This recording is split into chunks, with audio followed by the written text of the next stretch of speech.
Welcome back, everybody. Life takes some crazy turns, but traveling the world, dealing with family, and surviving modern society always brings out the best kind of chaos. Let's dive right into the funniest moments of the night. What's going on, Detroit? Oh, how you doing tonight, everybody? Welcome to the show. Thank you so much for coming out. Look at this. What a night. What a feeling. Here we are, Detroit, Michigan. We made it. I've really been enjoying it. I'm enjoying everywhere, to be honest. I'm having more fun in my life now than I think I've ever had. I'm enjoying America more now than I've ever enjoyed it. Every day. I don't even know what it is. I think, you know what, I think it's, you enjoy a place differently when it might be ending, you know? It just has like a different feeling to it. It's just like, what does that taste? The final season? Because you never know with America. You really never know. Every day is the best day and possibly the last day. I'm having an amazing, I truly am. This year was such a blessing because I got to travel around the world doing shows in places I'd never performed before. I've always wanted to do comedy. I've always wanted to try it out. You know, shows in Berlin, Germany for the first time ever. That was really amazing. I won't lie, people freaked me out. People freaked me out before I went there. Like similar to Detroit, you know, when people are like, oh, watch out, Detroit, watch out, Detroit. You know, like people were like that with Germany as well. Like when I was going to Berlin, people were like, dude, Germany? Do they laugh? I'm like, what do you mean? They're human beings. Like, I don't know, man. Do they laugh? People got to me. There was a point when I was heading to Germany where I was like, maybe Germans just sit in the audience. Yeah, that was a comedy show. But they don't. They laugh. They're actually great audiences. I had an amazing time in Berlin. It's a city that sneaks up on you because it's so culturally diverse. You know, it has a burgeoning art scene, you know, fantastic music. The history in Berlin is truly deep and rich. You know, I love and seeing places whenever I'm in certain cities. And in Berlin, I went out with like a tour group, and I had a great time. But I wish someone had warned me how painful a lot of like Berlin's history is, right? Because that was basically the headquarters of the Nazi Party. So like everything ties back to Hitler. I didn't know this. I thought we were going on like a cute little tour. Potatoes. Potatoes. Me. Can I hear it without the house for a second? Yep. All those who try. All right, bring it all in. Ladies and gentlemen, in the red corner. Yep. In the red corner. I've had so many. Mark. Yep. As a mark. All of them. It's not a question. Whether, rather of how. I've tried. Now, we gotta know that yes. I know. We can. Where are all the people? Why are there no people here? What do you mean I'm early?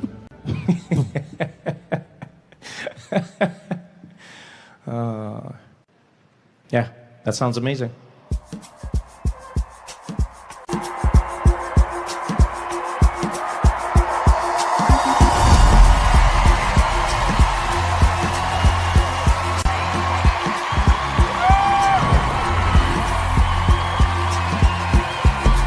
What's going on, Toronto, Canada? How you doing, everybody? Welcome to the show. Thank you so much for coming out. We made it. Oh, we made it. This is so amazing. What a long time. It has been too long, but we're back. And it's so good to see you all again. Oh man, I've missed this. I've missed this so much. I've missed going around the world. I've missed people's languages and culture. We just did Europe as well. It was so fantastic. One of my dreams came true. My whole life, I honestly thought my white Swiss dad didn't love me. But when I finally went to Switzerland and met him face to face, I realized the truth. No, he's just Swiss. They are literally all like that, cold, quiet, and completely unbothered by human emotions. I got to go to Switzerland for the first time. One of my dreams. If you don't know this about me, I'll tell you why it was such a big dream of mine, right? My mother is a black woman, Xhosa woman from South Africa. I grew up in South Africa, right? Molweni. My dad is a Swiss man from Switzerland, white man, right? And so I never got to go to Switzerland. And then when I got the chance, I never really made the time, and then I couldn't go there. And then finally now, we went to Switzerland for the first time. And it was liberating. You know, because here's the thing. My whole life, I've always felt like my dad didn't really love me. Okay? And then now, when I went and met him in Switzerland, I was like, no, he's just Swiss. They're all like that. It was a bit weird though, I tried to surprise him though. Right? I tried to surprise him by learning German. We hadn't seen each other for a while, and because he speaks German, I thought I was going to surprise him on the trip. You know, I went on Duolingo, did a bunch of studying, and I got to Germany, practiced the whole thing, got to Switzerland, I was like, oh, this is it. And I was ready, I was like, I'm going to surprise my dad. I planned to get to his house, knock on the door. He was going to open it, be surprised, like, oh, Trevor. Then I'll be, Papa, ich spreche Deutsch. He was going to be like, oh, ich liebe dich. Be like, die net am Prototko. It was going to be a whole thing. I had it all planned out. Didn't go according to plan. I got there. He was surprised. He was happy. But as soon as I said, like, Papa, ich spreche Deutsch. And he was like, don't do that. Don't do that, huh? No, don't do that. No. Learning German has been a weird journey for me. You know? Because I want to speak it because most of my family speaks it on my dad's side. But I've learned a few things about my German which haven't been great. I was in Germany visiting some extended family in a place called Cologne. Beautiful city. If you've never been, you should go. Stunning place. And one of my friends, Rolf, was with me in the city, right? So, I tried to learn German on Duolingo just to surprise my family. I walked into a 50-year-old sandwich shop in Cologne, feeling super confident, and tried to order in German. Instead of getting a friendly welcome, the lady behind the counter looked at me in absolute terror and whispered, Der Schwarzer Hitler, which basically means the Black Hitler. My friend Ralph laughed so hard in the car, he almost crashed the damn car. And so one day Rolf turns to me and he's like, Trevor, you know, today maybe we should go have a traditional German meal, yeah? You want to eat something traditionally German? Yeah, we're going to take you, okay? I was like, oh, that sounds amazing, Rolf. What are we going to have? Okay, have you heard of Subway? So I don't think that's German, Rolf. Nein, I'm just saying to understand the chain, right? Where you're going to be having the sandwiches and you're having the bread and you're choosing the topping. Yeah, no, Subway works, man. Okay. So I want to take it to a German version, yeah? Better than that, better. Like with the best bread and the best meat, you have to go. And so he took me and he wasn't lying. And so we go to the sandwich shop. It's like 50 years old. Everything is in German. We walk in. Oh, this is it. Might not be my dad's house, but this is where I can practice my German. And my friend Rolf looks at me, he's like, Trevor, would you like me to order? I was like, no, Rolf, I'll order the food. Okay, you're going to buy the food? No, you're going to buy. I just want to order it. I just want to practice my German. He's like, but they might not understand you, yeah? Because you know German can be... I was like, yo, I got this, Rolf, I got this. So I walk up to the counter. The woman was really friendly as well. Guten Tag, kann ich dich helfen? And Guten Tag! Ich will ein kleines Brotchen haben, bitte schön. Das schwarze Brotchen mit der Käse und das Schinken, bitte schön. Und gib für mich ein Pepsi-Cola, danke.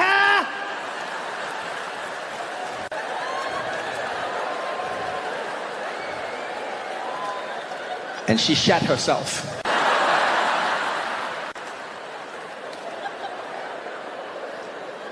I'll never forget the look in that woman's face. She was petrified. She stared at me and she Der Schwarzer Hitler. Which means the Black Hitler. Yeah.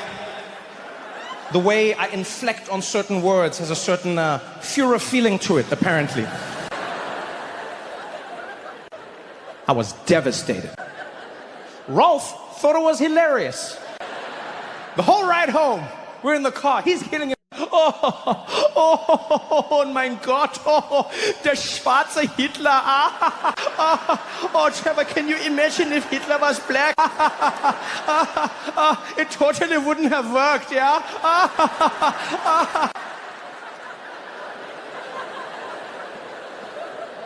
Like, Ralph, it's not that funny.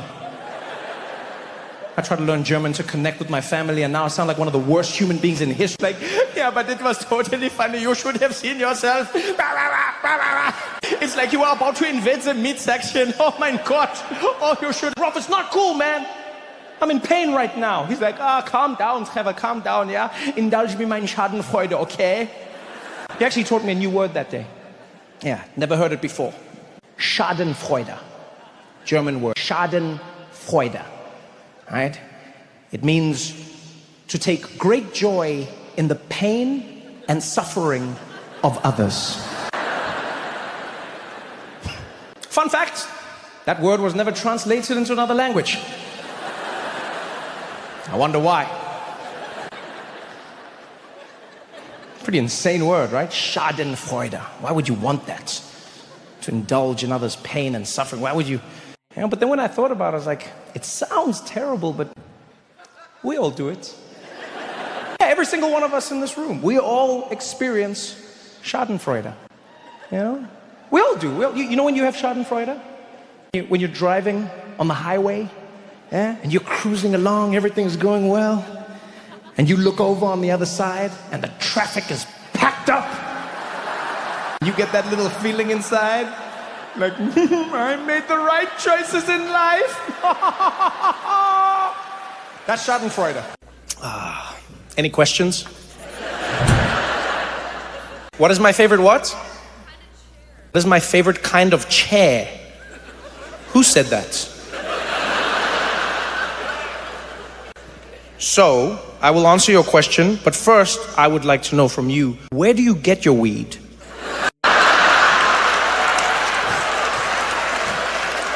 That is one of the wildest questions any human being has ever asked me in my entire life. Are you saying like rocking chair or office chair? What are you looking for from me? I'm so intrigued by you right now. Like a rocking chair, that's literally what you were asking me. Yo, those brownies are dope. Like, what kind of chair does he like? Like, I just want to know. I do like rocking chairs. My favorite chair is a swinging chair. Any chair that's suspended on like a chain and then swings, I like. But not a bench, the chair. Like, you know, it's just like you in the chair and then it swings. I like those. But I also like rocking. Any chair that moves when it's supposed to move is my favorite kind of chair. Yes. All the others I do not pay much attention to. But now that we've had this conversation, everywhere I sit from now on, I will think of you. What is your name? Oh, K-H-U-S-H-I, Kushi. I'll think every single time I sit. I will think of Kushi now. Did you say something? Did I get a house yet? No, I didn't. Thank you for asking. Thank you. I didn't. No, I sold my place a while ago, thinking I would then move to another place, and then interest rates did a thing, and then people were like, "We don't want to sell our houses." And then I was like, "But I sold mine," and they were like, "Well, that's your problem." And then I've been looking for houses ever since. It's weird, man. Looking for houses. You know what? Like, it's like another market. Just the whole thing feels like scammy. You know? It just feels scammy. It's made me, I've been doing it for so long that I question everything now. Even the concept of home ownership. Because in America, like the dream they'll sell you is they're like, you want to own your home. And you're like, why? And they're like, because this is your wealth. Because this is the financially savvy thing to do. But then when you look at the numbers, you're like, why does it feel like I pay more than if I rent? When they're like, yeah, don't worry about that. This is the better one. Because if you rent, you waste money. You pay every month. But if you own it, you pay every month. And when things break, you have to fix it. You can never leave unless somebody wants to take it from you, but they don't. They do not. What's real estate in Seattle? Is it Yeah, see, all of you are just like, yeah, good luck living anywhere. You'll sell me your house? I love how quickly you said that. You're like, I'll sell you my house. I'll sell you my house. That's the weird thing with real estate. You don't want anybody's house if they're selling it. No, nobody wants to sell a good house. That's the weird thing, like, right? Real estate is almost like relationships. You don't want someone if they're single. You're like, what's wrong with you? What's the deal? I'm single. Yeah, what's your problem? Huh? You got termites? Huh? Where is your house, ma'am? North Capitol Hill. Oh, you've got fans. Are you actually selling? Yeah. How quickly things changed. I showed a little interest and you started thinking about it. It's a weird one. Really, all of it is like, I just find it weird. You know? It's like, there's like an older generation that just bought the houses for nothing. And then now the younger generation is like, we can't buy the houses. We don't make enough money. Do you remember do you remember the game show Who Wants to Be a Millionaire? That was an evil cackle. If you're young, I get why you laughed like that. If you're old, you're evil. Because I was like, no one can afford it. And that person was like, ha ha ha ha ha! My plan worked! Screw you, Gen Z! People always give Gen Z shit for not wanting to work, but I'm like, but why would you want to work if there's nothing to work for? Do you know what I mean? Like, what's the point of like grinding away if there's literally nothing? Because before you'd be like, I work hard so that I can put a roof over this family's heads. And then now it's like, I work hard so that I can't do anything. Then I met a 14-year-old kid named Jack in the crowd who proudly said he's gonna play in the NBA and buy a house in LA. But his mom immediately roasted him in front of everyone. Of course I brought him, because he doesn't have any money and lives with me, broke little bitch. Sorry, Jack, you're never getting a house, buddy. How would you do it? Like, how old are you, sir? 14. You will never buy a house. It's finished for you. Is this your mom? You just have to wait for her to die. That's it. That's your only hope. Do you have any siblings? You've got one, old or younger? Younger. Oh yeah, so it's you. You're gonna be the first one. She looks like she loves you. She looks at you like she loves you. You realize in like 4 or 5 years, that look's gonna change. What's your name? Jack? Yeah, she's gonna be like, hit the road, Jack. And don't you come back. And then you're gonna have to go look for a house, Jack. You won't find one, Jack. And then your mom's gonna be like, I worked and I got this house, you can do it too, but you can't, Jack, she's lying to you.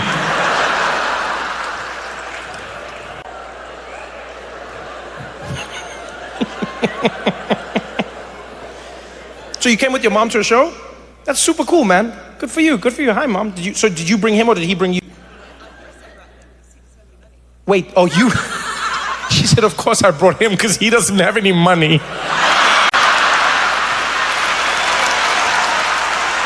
Damn, Jack, you got burned. I want to live in your house, Jack. You got a mom roasting you like that? Oh, man. Oh, damn, I can't imagine your life, Jack. Just walking around. People are like, oh, where's your house, Jack? She's like, oh, he doesn't have one. He lives with me, broke little bitch. No, it's good, Jack. It'll toughen you up. It'll toughen you up. Do you own the house, Mom? You do. Congratulations, congratulations. So are you going to hand it down to them? Wow, she paused. Damn. Damn, Jack. She was like, Damn, Jack. Say again? He wants to live in LA. Jack, you will not get a house, Jack. What are you not understanding, Jack? Why do you want to live in LA, Jack? You also want to live in San Francisco. Jack, do you ever go on Zillow and see what's happening in these places? Shit is real in these streets, Jack.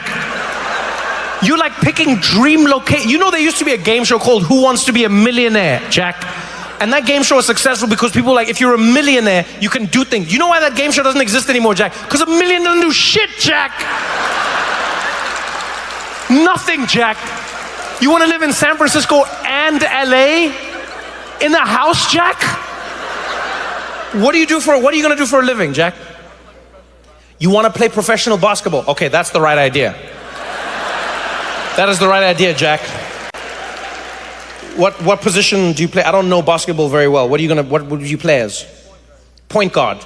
All right, so that's passing and shooting. Okay, that's good. That's good. No, that's very good. As a white kid, you must know what you're gonna be doing. It'll save you stress in the long run. Because there was a generation of white guys that really got caught off guard. You know, no pun intended, but they were, I wanna be the big man. And then Shaq was like, do you know? So are you really good? Mom says you're really good. Okay, she didn't roast you there, right?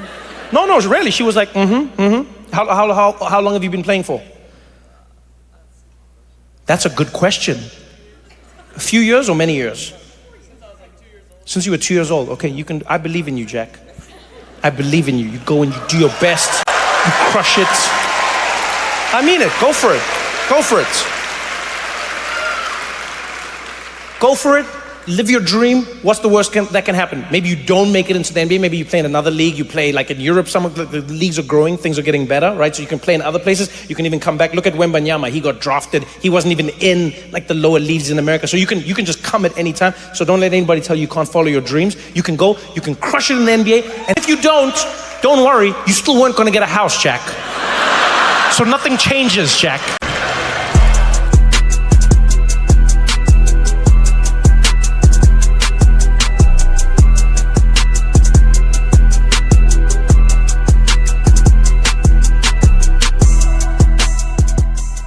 But Kim Jong-un up against Donald Trump is a strange situation because you don't know who the crazy person is. Kim Jong-un actually released a statement. The leader of North Korea, he released a statement saying, Donald Trump is a psychopath. I cannot work with him. Do you know how insane that is? For him to send a message about Donald Trump, where he's just like, guys, I'm wild, but I mean, I don't know this guy. And Donald is crazy. People ask me all the time, they go like, Trevor, come on, you're not being serious. I meet South Africans, they go like, Trevor, come on, man, Donald can't be that crazy, man, eh? Come on, you've got to give him a bit of credit, man, something. Guys, that guy's crazy. Then they'd be like, is he that stupid in real life? Then you're like, yeah. Then he's like, so is he stupid like Malima and them? Then I'm like, no, guys, Julius is smart, don't play those games. I know people get tricked by Julius Malema and Jacob. Those guys are smart, especially Jacob Zuma. People get fooled by him, you know, because he's got that cute vibe, always giggling.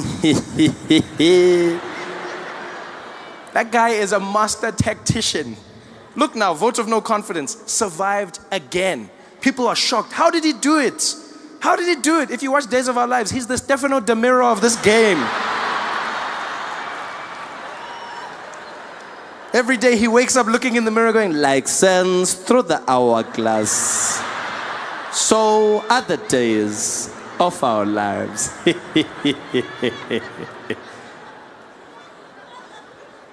And a lot of people make that mistake. I've realized a lot of people make that mistake. You think our politicians are stupid. Maybe it's because of how they speak. Maybe it's because of how they sound. You know, Jacob Zuma's smart. Jacob Zuma was the head of intelligence for the ANC during the struggle. Jacob Zuma started the chess team on Robben Island. A lot of people don't know that. He started the chess team. Yeah, that's why he's so good with moving the cabinet around. He's busy, yeah, Praveen like that because he's a horse. Check.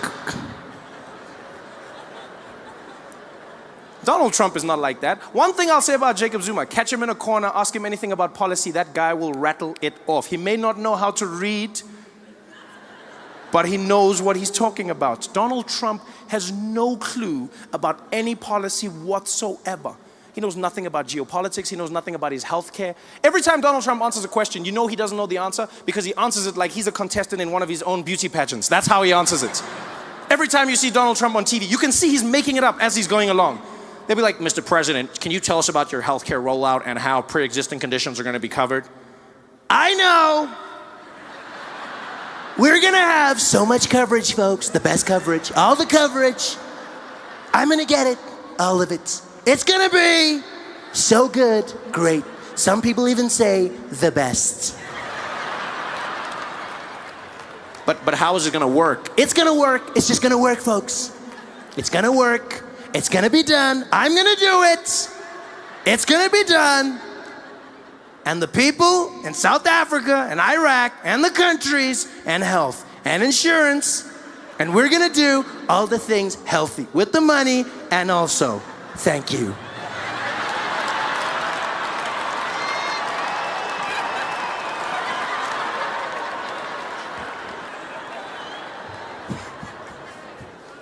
Donald Trump is losing his mind, saying the craziest things. We're gonna build a wall, and Mexico's gonna pay for it. I love how Mexico's like, we ain't paying for shit, man. We might build your wall, but we ain't paying for it, man. Stupid. Donald Trump's just doing his own thing. Everything seems to be going wrong for him. Now he's getting ready to start a war, launch a nuclear weapon. North Korea, they will know fire and fury. Fury and fire. Fast and furious. Tokyo Drift, like no one's ever seen.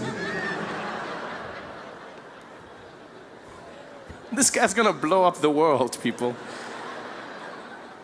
He's not having a good time. So I correct people all the time. I go, look, man, say what you want about Jacob Zuma. He knows his policy.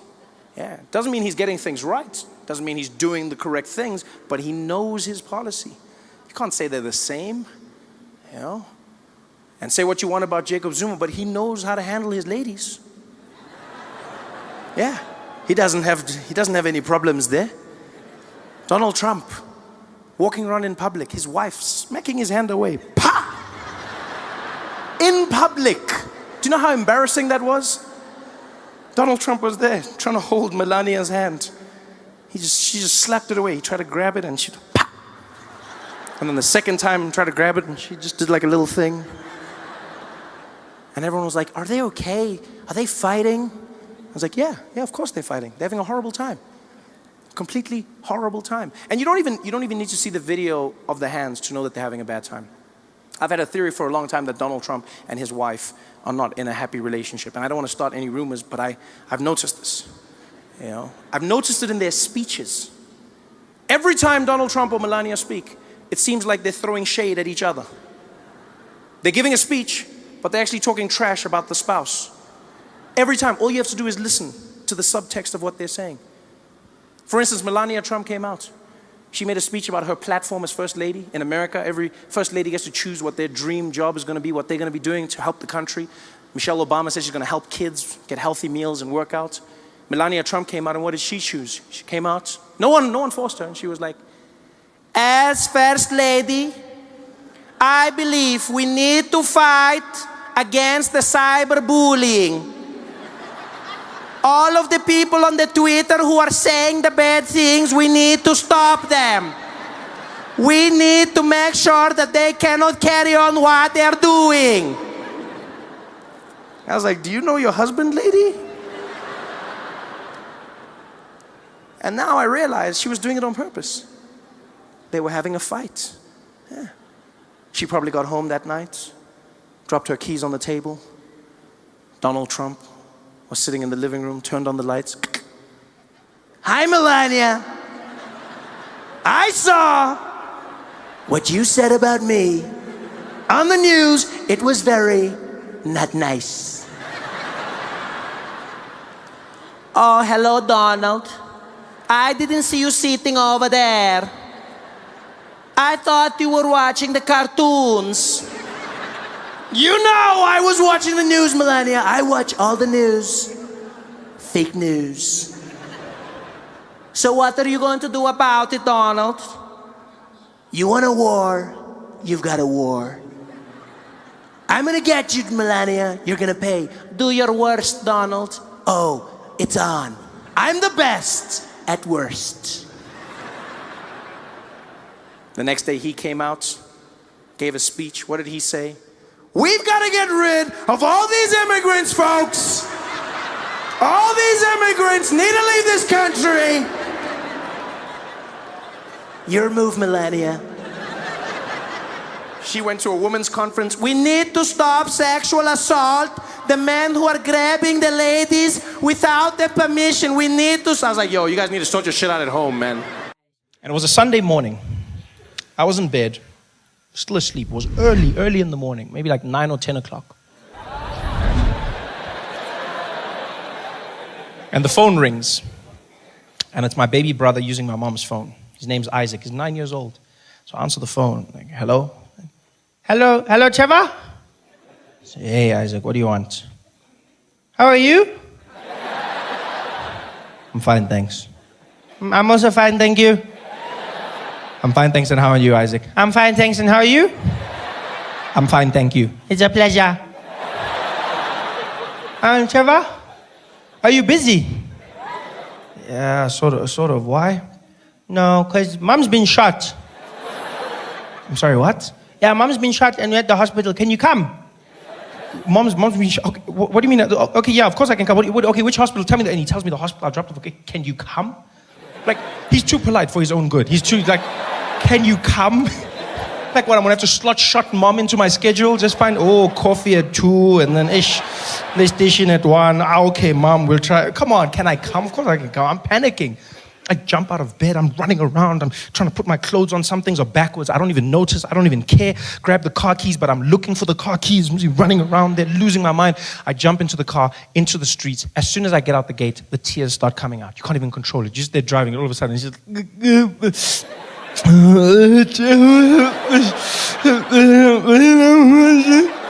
I'm driving, I'm trying to hold it back, but then I get to the traffic lights, the robot is red, and I just let it out. It just comes out. No, don't watch my window. No. Hey. No, hey, no. No. And there I am, driving to the hospital like a madman. I get there, jump out the car. My brother's standing there, the emergency section. I see him outside. He's just standing like nothing happened, looking around. I go, Isaac, what happened? He's like, Mom, she's getting shot. She's inside. So I'm like, okay, are you okay? He's like, Mom was shot, not me. No, that's not what I'm saying, you idiot. Whatever, I'm coming back. So I run inside. My mom's in the prep area. All the doctors are standing around her. There's blood everywhere. I'm looking at the doctors. And just by the way, doctors are not as good looking as they are on those TV shows, eh? No, like they set the bar really high. Because I was shocked. I ran and I was like, what the hell's... Sorry, that was inappropriate. What's happening here, guys? They're like, sir, you need to leave. I said I was sorry. Come on, that's what's happening. Like, no, sir, you can't be here. Please leave, please. I'm like, oh, whatever, okay. So I go outside. The nurse comes to me. She's like, Mr. Noah? I said, yes. Okay, Mr. Noah, we've got your wife stabilized right now. And I said, my wife? She says, yes, that's Mrs. Noah, right? Yes, that's my mom. Oh, I'm sorry. I thought, why would you think she's... Come on, hold on. You think I would... I mean, she's cool, but I mean, like, have you seen the girls? I should show you the pictures. Oh, well, I'll show you the pictures afterwards. What's going on? She's like, okay, Mr. Noah, your mom's just been stabilized and we're going to have to start thinking about surgery. She's been shot in the head and she's been shot in the lower buttocks region. This is a very serious thing. I'm like, yes, it is. Okay, so what's happening? Well, we just found out that she doesn't have medical aid. So what? She says, yeah, she doesn't have medical aid. Now, my mom always had medical aid, always. But now it turns out she canceled it a few years ago. I didn't know this. She canceled it because she never gets sick. You know those people? I just never get sick. I never get sick, Trevor. I never, ever get sick. I don't know why I have this. I never get sick. Yes, but you didn't think of bullets.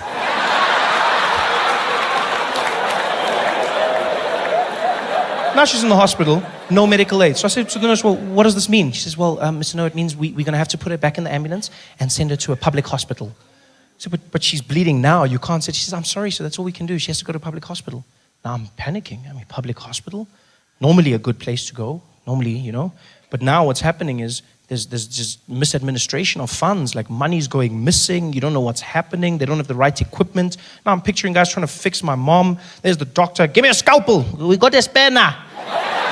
Ah, okay, bring it. Oh, at least it's a shifting. Okay, let's try something. I'm stressed. So I say, well, what do we do without medical aid? She says, well, there's nothing, sir. I said, well, what if I give you the money? She says, well, you don't know how much it'll cost, so you can't, unless you give us your card, and then we just work from there. So we'll take my card. Here's my credit card. She goes, sir, it can get very expensive. I said, this is my mom. This is my mom. Use the money. Go.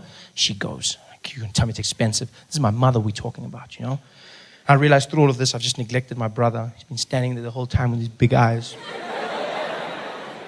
So I'm like, hey, Isaac. Hey, Isaac. What's on your mind, man? Are you okay, big boy? He's like, Trevor? Yes. Can I come to your house and play PlayStation later today?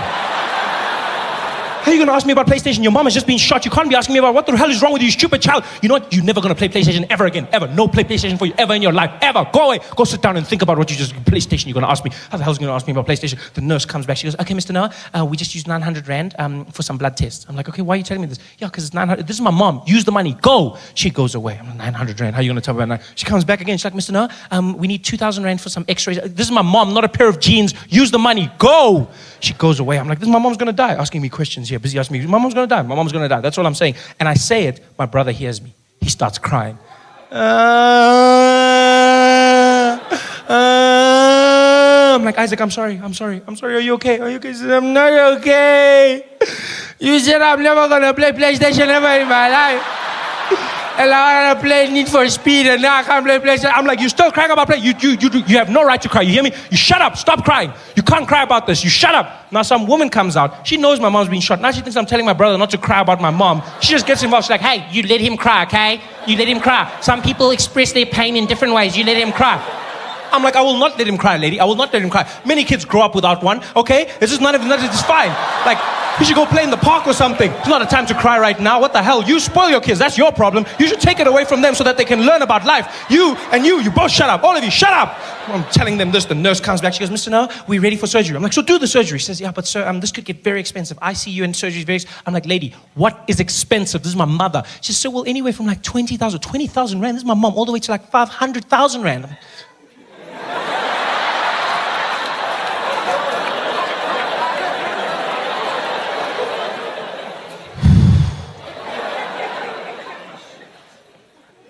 yo, but she's lived, eh? I mean, she's like, what, 56, 57? I mean, it's almost finished. I mean, you know? Even she says she's old. I mean, you know? And you said the bullet's in the head, and head, it's finished. Yeah, because now we need to pay for the funeral, and we need to buy scones for everybody, and this guy needs a PlayStation, you know? So, I mean, I don't know if... She's like, sir, we need the go-ahead, otherwise we can't do anything. I said, okay, well, use the card, just use the card. We'll handle the debts. She goes away. I'm stressed. Because I've seen this happen to people. Go into a hospital, you don't have enough money, use your credit card, next thing you're in debt for years, and the person could die. Yeah, the person dies. And when they die, the doctor doesn't give you your money back. No. No, he doesn't. Yeah, because he tried, and that's all he has to do. You'll get there and be like, doctor, did you win? Be like, wah, wah. And your money's gone. That's all I was stressed about. But the most amazing thing happened.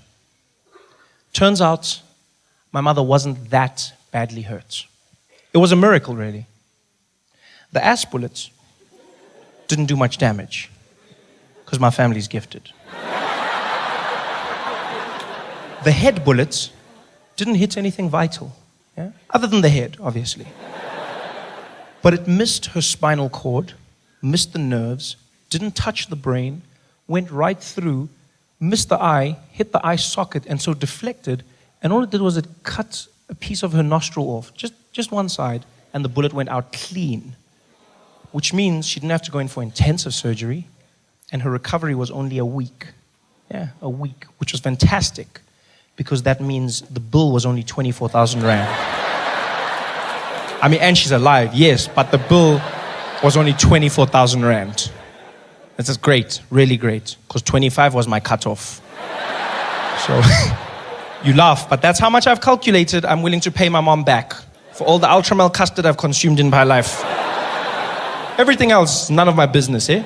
Food, clothes, schooling, all of that stuff, I'm not paying. I hate it when parents say that to their kids. You know how hard I have to work for your bloody school and your clothes? I didn't ask to be born. That's your job. Please. You handle that. I asked for the ultra milk. We can keep a tab. Don't involve me in your things. And that's what I calculate, 25,000. Yeah, I would have been there, 24,750. I would have been there at the doctor. Eta. It's fine, my man. No, stop. No, you tried. You tried, man. It's cool. No, you tried it. No, just switch off there. Switch off. How much? 250 left. We'll pour petrol or something. It's fine. Just switch off there. You tried. Yeah. It was fantastic. I told my mom about the 25. She laughed. She didn't know I was serious. And to show you what a crazy family we have, my mom's in the recovery ward. She's got those tubes in her and everything, and the IV, and my brother's in the corner bored out of his mind, and my grandmother's in the other corner reading the Bible, and I'm holding my mom's hand and I'm crying, still crying. This is a week later, I'm still crying. I've been crying the whole week, but I've also been using this time to cry for other things in my life. No, because as a man, you need to know when to cry. You loop it all together and you just cry at one time. It's like we cry in bulk. You gotta understand. You cry. You don't just cry one. Cry in bulk. Yeah. So I'm crying for everything. And my mom looks at me and she goes, "Shh, Trevor, shh, don't cry, baby." I said, "No, Mom, I'm gonna cry. You were shot in the head." And she says, No. Look on the bright side. I said, "What bright side?" She says, "No, at least now because of my nose, you're officially the best looking person in the family." I was like, "Oh, by default." Where, genuinely, this blew my mind. They had a city which was basically dedicated to rehabilitating people who had escaped slavery. Right? So black people who had escaped the South, got into the North, were rehabilitated at this place. Frederick Douglass wrote many of his works there. The suffragette movement kicked off there. It's a powerful, powerful little place. And I was reading these stories, and what they would do is slaves would escape from the South, they'd make their way to the North, they would get to Rochester, the Underground Railroad would get them there, and then they would rehabilitate them, put them on boats, and send them to Canada so that they could live free. And I was like, it's a fascinating story. For two reasons. One, to remind you that there were a lot of good people, white people out there, because a lot of time I get angry at white people, and then I'm like, no, there's good ones, calm down. And the second part of it that was amazing was that they convinced black people to get back on boats. I think that's one of the most amazing stories I've ever read. Because, do you know how convincing you'd have to be to convince someone who's they've just escaped slavery? Think about that for a second. Somebody's just escaped slavery. They've made their way there, finally. All right? They wake up after one night of free sleep. And they walk, it's like, "Hey, man, I just want to say thank you so much for everything you did for me, man. Well, you know what, my friend? Nobody deserves to live the way you lived, and I'm glad we got you out. Thank you so much. I appreciate you, brother. Thank you, my friend. Okay, all we got to do now is get you some paperwork, get you cleaned up, and put you on a boat, get you to Canada, and you can live a free life, and everything's going to be..." I'm sorry, hold up. Yeah, go yeah, could you come again? What did you... Oh, I know, the paperwork thing is weird, but we got to get you some identification. No, you said something about a boat? Yeah, we're going to get you on a boat so you can get... I don't, we don't do boats no more. I don't know if you know our history, but me and my people, we took a cruise one time. That shit didn't go so well. So, yeah, we got to find another way to get to Canada if you don't... No, but the boat is the best way for us to get there from Rochester. Yeah, that might be the best way for y'all, but we going to walk. Hell, we can run real good. We can run, but we ain't getting on no... My friend, you got to get on the... Man, I ain't got to do shit. I just got free. Imagine if I get on that boat and on the other side I'm in the same place. What they gonna say to me? "Why'd you get on that boat?" "Because he was real nice." Oh, hell no. I ain't getting on no boat. Well, you gotta get on the boat, though. You gotta get... You're free now. You gotta get over this. Look, man, maybe one day in a few hundred years, one of my descendants named Kanye West will be over this shit, but I ain't over it right now. So I ain't getting on no boat. We gotta get you on the boat. I'm not getting on no boat. And that was the day the phrase "nigga please" was invented.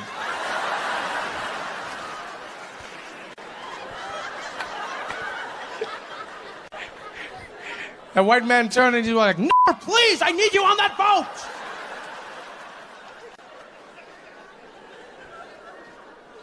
And that story was passed down generation to generation.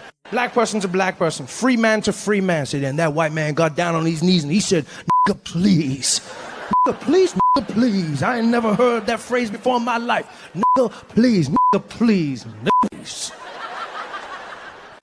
People always ask me about meeting world leaders, but nothing beats my awkward moment with President Obama.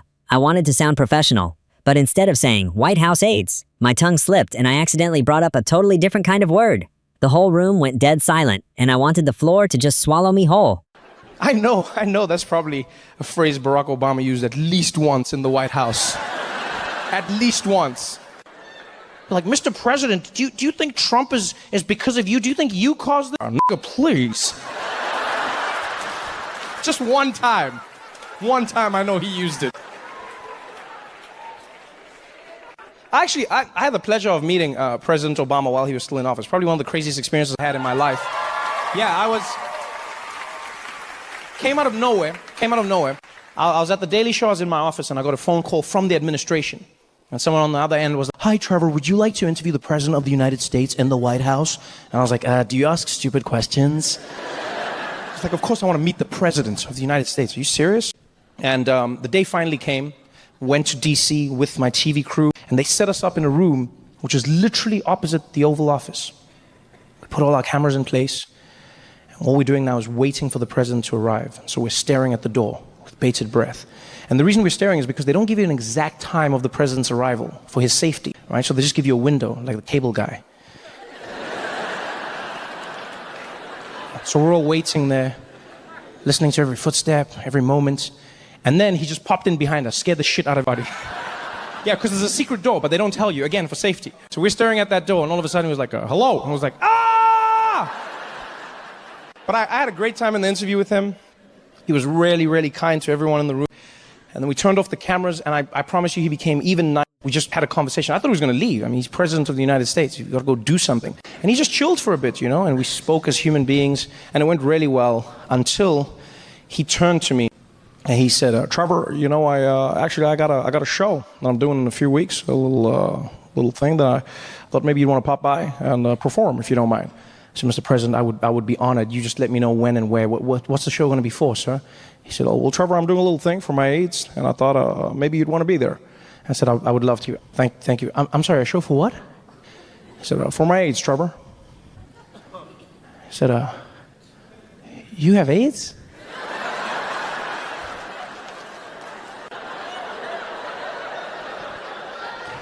And then he explained what he meant. And I wanted the earth to swallow me whole. Because I had just looked at the President of the United States and asked him if he had AIDS. And you know what the worst thing is that he was nice to me as well.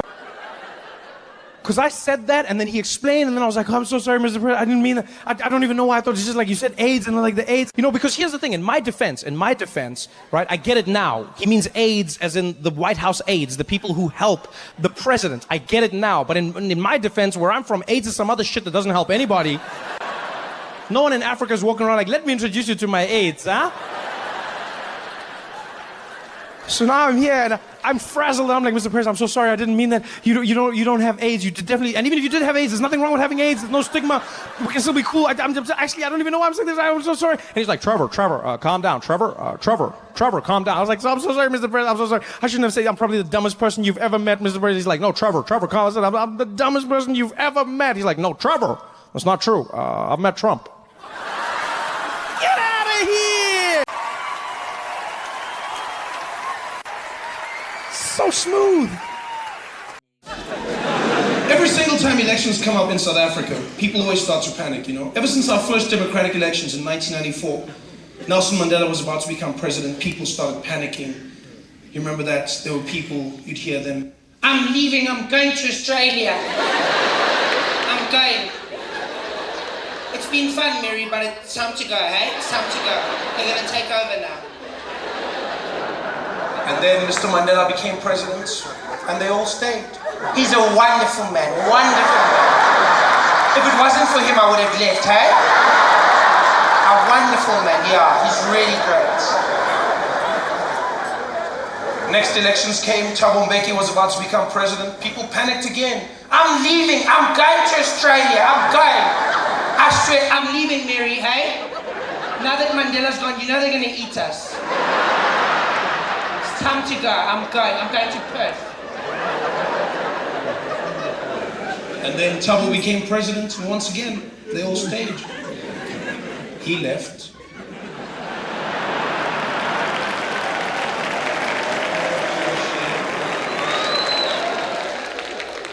Then it was Kgalema Motlante's term. Yeah, in and out. That was so cool. People panicked then, didn't they? I didn't even vote! I didn't even vote! I can't believe it. 1 minute I go to bed and Thabo Mbeki's president, and the next thing I wake up and we've got Mtlante. I can't believe it. I'm going to Australia, I'm going.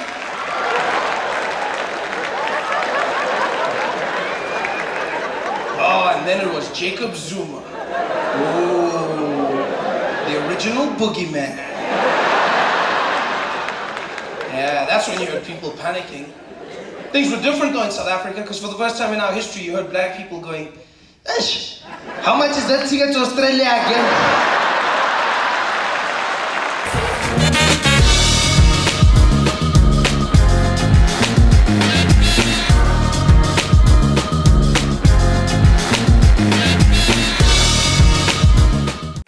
It's been a good week. It's been a crazy week. Goodness.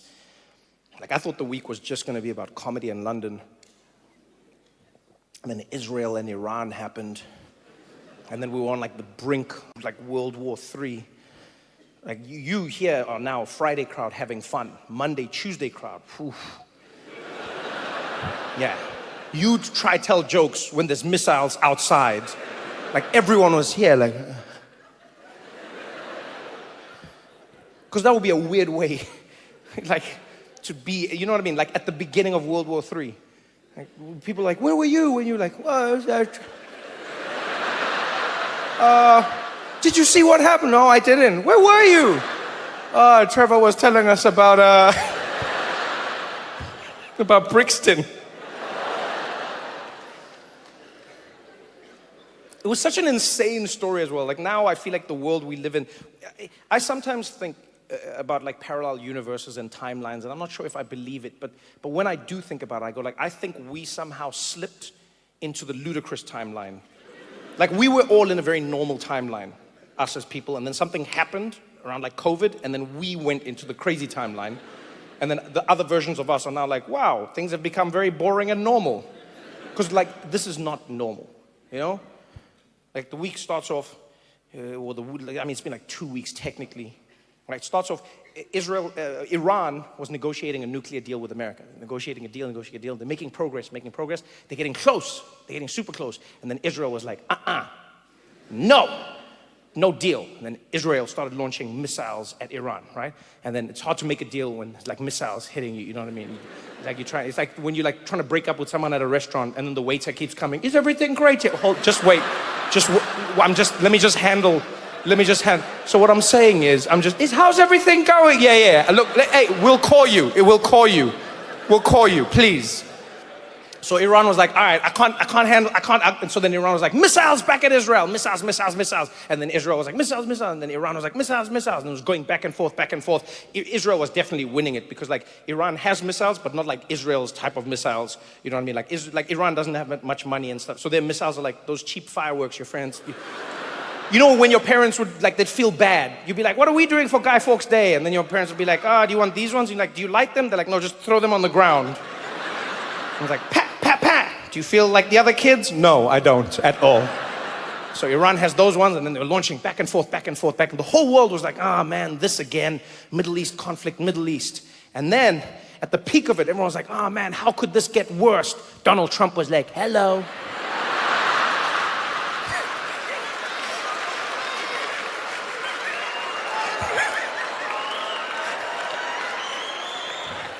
Donald Trump came in and he was like, I'm gonna help. I'm gonna totally de-escalate this situation. I'm gonna de-escalate this situation. and we were like, my man, you've never de-escalated a thing in your life. In your life. From your hair to your politics, nothing is a de-escalation. Nothing. But Trump came in and he's like, I don't like how Iran and Israel are launching bombs at each other all the time. So many bombs, we can't have this, it's not right. Too many bombs, we gotta stop it. No more bombs, we gotta stop it, we gotta fix it. And they're like, all right, how are you gonna fix it? He's like, by dropping bombs. I'm gonna drop bombs. And no one expected it. Like the whole world was like, okay, Trump is gonna mediate, or because he said to them, hey guys, let's sort this out, peace deal. We're gonna do a peace deal. And then he dropped bombs on Iran. And everyone in the world was like, what the hell? And a lot of people in my life were like, oh man, I can't believe that Trump did this. I can't believe. And they were so stressed. And I was like, yes, but look on the bright side. And they were like, what bright side? I was like, on the bright side, Trump also can't believe that he did this. Like that's the one glimmer of hope that I get from Donald Trump, is that like he also doesn't know what he's doing. He's in it with us, which is a nice change. Oftentimes we're at the mercy of those in power, but he's in the mercy with us. Like we're all locked in a prison cell, but he's holding the key and he's like, we're all trapped. What are we gonna do? We're like, you use the key. What are you talking about? And the reason I say this is because Trump came out and he hosted a press conference about it. It was so wild. He hosted a press conference about dropping the bombs. And he was shocked in the press conference. He came out and he's like, earlier today, the United States military, that's us, launched missiles, bunker busters, launched missiles on Iran, on all their nuclear facilities. And boy, you don't understand. You've never seen bombs like that before. They came down and they dropped them, those bombs. I couldn't believe what those bombs were doing. I couldn't believe it. And I called. I'm the one who called. I said, drop the bombs. I didn't know I was gonna call. I said 2 weeks. I told everybody 2 weeks. It was gonna be 2 weeks. And then I was on the plane. Then I said, I'm calling. Drop the bombs. And the bombs were dropped. I'd never seen bombs like that. I said, whoa, we're never dropping bombs like that again. I never seen bombs like that. Those bombs were dropped and now it's over. We're all good. And so now, because America had dropped bombs on them, then Iran had to respond, but then Iran didn't want to get into a fight. No one wants to get into a fight with America, you know what I mean? And so like Iran was like, we are going to retaliate against you. And then they launched missiles at an American base in Qatar, but then they phoned America first. They did. They were like, all right, we are launching bombs against you in like 45 minutes, an hour maybe. You tell us how long you need, then we'll launch the bombs. And then the Americans cleared out their base and everything important, and then the bombs fell. And then Trump, very, like in an interesting way, he responded to Iran. Then he wrote on his like thing online, on his profile, he was like, thank you to Iran for giving us notice about the bombs. Now it's over. It's all over. There will be peace. And then he said, Iran, Israel, peace. And they were like, all right, peace. All good. Then Trump went to sleep. And in the 4 hours that he was sleeping, Israel, like out of nowhere, they came and they were like, Iran launched more missiles. And then everyone was like, wait, what missiles? And Israel was like, you launched missiles. And Iran was like, no, And then Israel was like, too late, we're coming for you with more bombs. And then the world was like, what? And then Trump woke up. And this was the moment when I can safely say I have felt more connected to Donald Trump than I've ever in my entire life. Because that man is not a normal human being. Very seldom have I looked at Trump and thought, yeah, I can relate to this. But he came out after Israel was about to launch a full-scale bombing attack on Iran. And he came out, he heard about this. Man didn't even put on a tie. Came out of the White House half-dressed, ran straight into reporters, and he went into it. He was like, I heard about what Iran is doing and what Israel is doing. And let me tell you, I'm angry at Iran, but I'm more angry at Israel. They said peace, and I said we're going to do peace, and they're launching. And I'm sick of them. Israel, you better not do it. You don't do it, Israel. I said peace. You don't do it. He looked like a dad who had kids that were fighting in the backyard. And he was just going back and forth. He's just like, shut up, baby, come on, shut up. How many times do I have to tell you again that you're not gonna, I told you once and I'll tell you again. And then he looked at the reporter and he did something I've never seen an American president do in my entire life. He cursed live on TV into the camera. Looked at the camera and he was like, they were like, what do you think, Mr.? He's like, I'll tell you what this is. You've got two countries that have been fighting so long, they don't know what the they're doing.